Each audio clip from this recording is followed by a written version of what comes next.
Client ಒಬ್ರು RT. ನಗರಿಂದ ಬಂದು ಹೆವಿಯಾಗಿ planted setup ಮಾಡಿಕೊಡಿ ಅಂತ ಕೇಳುವಾಗ ನಾವು ಪ್ಲಾನ್ಸ್ ಏಡಿ ಅಂತ ಆರ್ಡರ್ ಮಾಡಿ ಸಬ್ಸಿಡಿ ಸಿಸ್ಟಮ್ ಹಾಕಿ ಕಂಪ್ಲೀಟಾಗಿ ಸೆಟಪ್ ಮಾಡಿ ನೀರು ತುಂಬಿಸ್ಬಿಟ್ಟು ಅದರ 2 months ಮೇಂಟೆನೆನ್ಸು ನಾವೇ ಮಾಡಿ ಫುಲ್ಲು ಕಾರ್ಪೆಟ್ ಎಲ್ಲ ಬೆಳೆಸ್ಬಿಟ್ಟು ಅವ್ರ ಮನೆಗೆ ತೊಗೊಂಡೋಗಿ ಇನ್ಸ್ಟಾಲ್ ಮಾಡುವಾಗ ಅದರ ಫೈನಲ್ ಔಟ್ಪುಟ್ ನೋಡಿದ್ರೆ ಹೇಗಿತ್ತು ಗೊತ್ತಾ?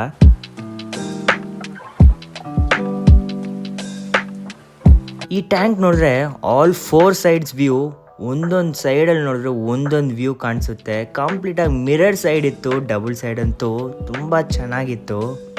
ಮೇಲೆ ಔಟ್ಡೋರ್ ನೋಡಿದ್ರೆ ಫುಲ್ಲು ರೆಡ್ ಪ್ಲಾಂಟ್ಸ್ ಆಗಲಿ, ಗ್ರೀನ್ ಪ್ಲಾಂಟ್ಸ್ ಆಗಲಿ, ಸ್ನೋ ವೈಟ್ ಮನಿ ಪ್ಲಾಂಟ್ ಆಗಲಿ ಎಲ್ಲನೂ ಇಟ್ಟು ಕಂಪ್ಲೀಟಾಗಿ ಸೆಟಪ್ ಮಾಡಿದ್ರಿ. ಸ್ಯಾಂಡ್ ಫಾಲ್ ನೋಡಿ ಎಷ್ಟು ಅಂದವಾಗಿದೆ.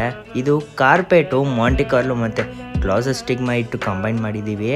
ಡ್ರಿಫ್ಟ್ವುಡ್ ನೋಡಿದ್ರೆ ಮಲೇಷಿಯನ್ ಡ್ರಿಫ್ಟ್ವುಡ್ ಎಲ್ಲನೂ ಸಹ ಇಂಪೋರ್ಟೆಡ್ ಬಳಸಿ ಸೂಪರಾಗಿ ಸೆಟಪ್ ಮಾಡಿಕೊಟ್ಟಿದ್ದೀವಿ.